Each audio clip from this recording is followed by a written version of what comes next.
Bonjour et bienvenue dans cette nouvelle capsule sur le chapitre 12 vers une gestion durable des agrosystèmes.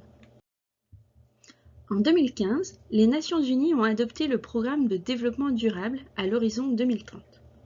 Ce programme définit 17 objectifs afin de répondre aux besoins des générations présentes sans compromettre la capacité des générations futures à répondre à leurs propres besoins.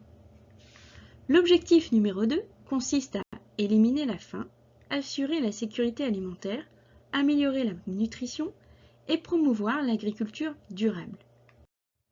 Alors, comment une meilleure compréhension du fonctionnement du système sol et des agrosystèmes permet-elle la promotion d'une agriculture durable? Grand 1, les impacts de l'exploitation des agrosystèmes. La gestion d'un agrosystème a une incidence sur l'environnement proche. L'intensité de l'impact sur l'environnement dépend du modèle agricole. Ainsi, un modèle intensif s'appuie sur une utilisation importante d'intrants. Par exemple, l'utilisation de produits phytosanitaires peut affecter la diversité spécifique des écosystèmes environnants. Un autre exemple, le lessivage d'engrais peut conduire à l'eutrophisation des milieux aquatiques environnants. Le sol est une ressource soumise aux activités humaines, en particulier au sein des agrosystèmes.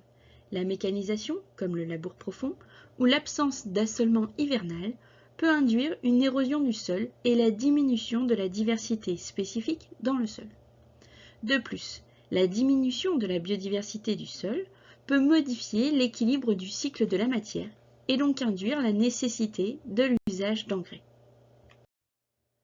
Grand 2. Quelles sont les bases d'une gestion durable des agrosystèmes? L'un des enjeux environnementaux majeurs est la limitation de ces impacts. La recherche agronomique actuelle s'appuie sur l'étude des processus biologiques et écologiques et permet le développement de pratiques préservant l'environnement. Par exemple, la plantation de haies permet l'augmentation des rendements en hébergeant des espèces auxiliaires et en limitant les pertes d'eau. De nouveaux modèles de culture, comme l'agriculture de précision ou encore l'agriculture biologique, sont basés sur de nouvelles connaissances et technologies afin de proposer des méthodes pour limiter ou compenser les impacts environnementaux de la production agricole.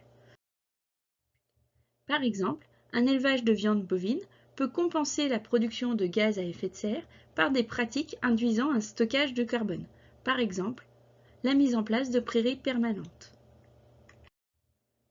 En conclusion, afin d'améliorer les pratiques agricoles, la recherche agronomique, conduite par l'INRA, le CIRAD, le CNRS, joue un rôle majeur. D'une part, il faut identifier les pratiques ayant une incidence sur l'environnement et la santé. D'autre part, des solutions sont mises en place grâce à une meilleure connaissance du fonctionnement des agrosystèmes et du fonctionnement complexe du sol. Certaines de ces solutions permettent l'élaboration de nouveaux modèles agricoles.